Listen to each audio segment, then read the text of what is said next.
ওর শাস্তি হবে 5 ওয়াক্ত নামাজ জামাতের সাথে পড়তে হবে ফজর সহ। আপনার মেয়েরে আমি সমাজের সামনে আনি নাই, কারণ আমি কোনো মায়ের ইজ্জত নষ্ট করতে চাই না, আমি আমার কোনো বোনের ইজ্জত নষ্ট করতে চাই না। যে অপরাধ করছে আমি সমাজে আইনা দাঁড় করে দিতে পারতাম, আমি মানা করছি, আমি বলছি না আমি তার আনবো না। আপনার মেয়ের ইজ্জত আমি নষ্ট করি নাই, চাইলে আমি এখানে ওরা দাঁড় করে দিতে পারতাম। মানুষ দেখছেন এখানে ক্যামেরা চলতেছে দুনিয়ার, আমি আমার এই বোনের ইজ্জত আমি এভাবে নষ্ট করব না। সে ভুল করছে, আমি এটাই বুঝাইতে চাইছি যে প্রকৃতভাবে দ্বিতীয়বার আল্লাহর কসম করে বলতেছি, দ্বিতীয়বার যদি আমি এইরকম আর আরেকটা কথা যদি আমি আপনার মেয়ের নামে আর জীবনে শুনবো, বেটা তরে শুদ্ধ আমি এখান থেকে খেদাই দেবো, কিন্তু কয়ে দিলাম। যদি বউ কন্ট্রোল করতে না পারো, বউ নিয়ে অন্য জায়গায় জায়গা বেটা। আরেকবার যদি আমি দ্বিতীয়বার শুনবো আর মোবাইল চালানো বন্ধ। আজকের যে এই বিচার ব্যবস্থা আমরা দাঁড়িয়েছি, এই বিচার আমরা করলে অনেক কিছু করতে পারি, বললে অনেক কিছু বলতে পারি, কিন্তু আমি চাই ও মন থেকে ভালো হোক। আমি অন্যায়ভাবে আমি আমার ক্ষমতা আছে বলে আমি এখন সব করে ফেলবো সেটা আমি প্রকৃতভাবে ওর এমন একজন সন্তান দেখতে চাই আগামীতে। আজকে যারা ওর নামে এই বিচার দিছে এবং ও এটা উপলব্ধি করার পরে আমি ওর এরকম সন্তান দেখতে চাই, আগামী 3 মাস পরে এলাকার মানুষ গিয়ে বলবে যে ভাই আজকে দেখি ও ভালো হয়ে গেছে, 5 ওয়াক্ত নামাজ জামাতের সাথে পড়তেছে, মানুষের সাথে ভালো ব্যবহার করতেছে, ওর পুরো চরিত্র সবকিছু পরিবর্তন হয়েছে। আমি এরকম ওরে দেখতে চাই। মানুষ চাইলে সবকিছু সম্ভব। আমি এই মহিলাটারে দেখতে চাই যে এই মহিলার ভালো হবে। আমার কাছে ক্ষমতা আছে, আমি চাইলে এখন বলতে পারি তালা মাইরা দিয়া কালকে থেকে এই বাড়িতে আর কেউ থাকতে পারবে না। তাহলে কারো বাপের সামর্থ্য নাই ওরা এই বাড়িতে রাখার। আমি যদি বলি এই বাড়ি তালা মাইরা এই মেয়ের ওরা থাকতে পারবে না, কেউ সামর্থ্য আছে ওরা নিয়ে এখন বাড়িতে রাখা? বলেন পারবে কেউ নিয়ে রাখতে? আমি চাইলে সেটা বলতে পারি, আমি চাইলে সেটা করতে পারি, কিন্তু আমার হাতে ক্ষমতা আছে দেখেই যে আমি সেই ক্ষমতার ব্যবহার করব, বিষয়টা এরকম না।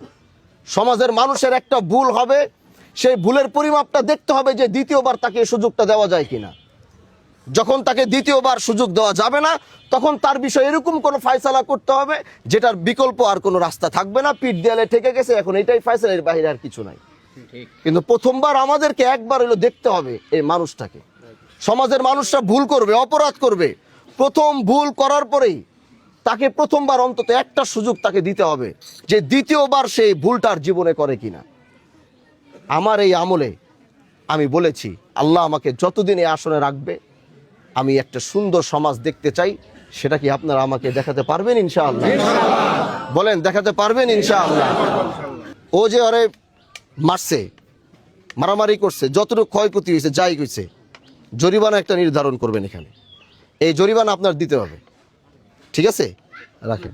এই আপনার স্ত্রীটা বলেন, মেয়ে মানুষ বইলা সব সময় খালি সহানুভূতি পায়, কিন্তু এই সহানুভূতি কতদিন সমাজের মানুষ দেখাবে?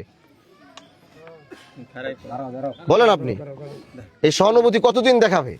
নিজের বউরে সামলাইতে না পারলে বউ বাচ্চা নিয়ে সব নিয়ে এলাকা থেকে যে বাগিয়ে। আর যদি দ্বিতীয়বার কোনোদিন আমি শুনবো তোমার এই অপকর্মের কথা, তোমার বউ কারো ফোন দিছে বা তোমার বউ কোনো কিছুর সাথে জড়িত হয়েছে, তাইলে এলাকায় তারা কোনো থাকার কোনো সুযোগ নাই। আর তোমারে কই, চাইলে আজকে তোরা অনেক কিছু করতে পারতাম, ভালো হওয়ার একটা সুযোগ দিলাম। এলাকার মানুষ যেন আমার কাছে রিপোর্ট দেয় আগামী 3 মাসের মধ্যে যে ও পরিবর্তন হয়েছে। 5 ওয়াক্ত নামাজ জামাতের সাথে পড়তে হবে ফজর সহ, এটা কমপ্লেন আমি খোঁজ রাখবো। কোন পাশে মসজিদকে, ইমাম সাহেবকে, ইমামকে, এখানকার ইমাম আছে ওই মসজিদের, বিল্লাল। ফজর থেকে শুরু করে এশা 5 ওয়াক্ত নামাজ জামাতের সাথে আদায় করবে টানা 3 মাস। কয় মাস? এর মধ্যে একদিন ফজরের জামাত যদি মসজিদে উপস্থিত না হয়, ওইটা আপনি লেখা রাখবেন, মনে থাকবে। কি বলছি কথা বুঝেন নাই আপনি আমার? হ্যাঁ, ফজর থেকে নিয়ে এশা 5 ওয়াক্ত নামাজ জামাতের সাথে টানা 3 মাস। কয় মাস? 3 মাস। টানা 3 মাস। একদিন মিস হবে, একদিনের হাজিরা আমি রাখবো, খবর রাখবো, ওই একদিনের শাস্তি হবে। টানা 3 মাস, মনে থাকবে ইনশাআল্লাহ। ভুল হবে জামাতের সাথে। কি বলছি? ইমাম সাহেব যখন কয় আল্লাহু আকবার তখন গিয়ে ধরতে হবে এবং টানা 3 মাস পড়তে হবে।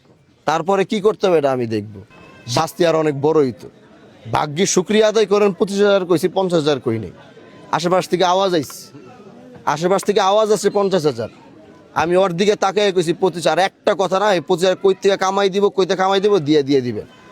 শাস্তি শাস্তির মতো দিতে দেন, সহযোগিতা করবেন না। কথা বুঝাতে পারছি? সহযোগিতা করবেন না, ভুল করছে শাস্তি ওরে পাইতে দেন। এবার ও খাইটটা 25,000 টাকা দিয়ে দিবে, তাহলে গায়ে লাগবে। অপরাধ করার সময় আগামীতে ভুল করলে, আজকে তো 25,000 কইছে, আগামী তো আর এলাকায় থাকতে পারবে না, জরিমানা করবো তখন 1 লাখ, তখন বুঝবো না কেমন লাগে। আর তোমরা, ওরা এই এলাকায়, এই পরিবার, ওরা এখানে থাকবে। আজকের পরে কেউ কোনো ধরনের ওদেরকে জ্বালাইতে পারবে না, কেউ ওদেরকে উস্কাইতে পারবে না, কোনো খারাপ কথা বলতে পারবে না, কোনো ধরনের উল্টাপাল্টা ওদেরকে ইশারা ইঙ্গিত দেওয়া যাবে না। ওরা আগে যেভাবে ছিল, এরা পরিবার যেন এইভাবে থাকতে পারে। ঠিক আছে ইনশাআল্লাহ? জি ঠিক আছে, আসসালামু আলাইকুম।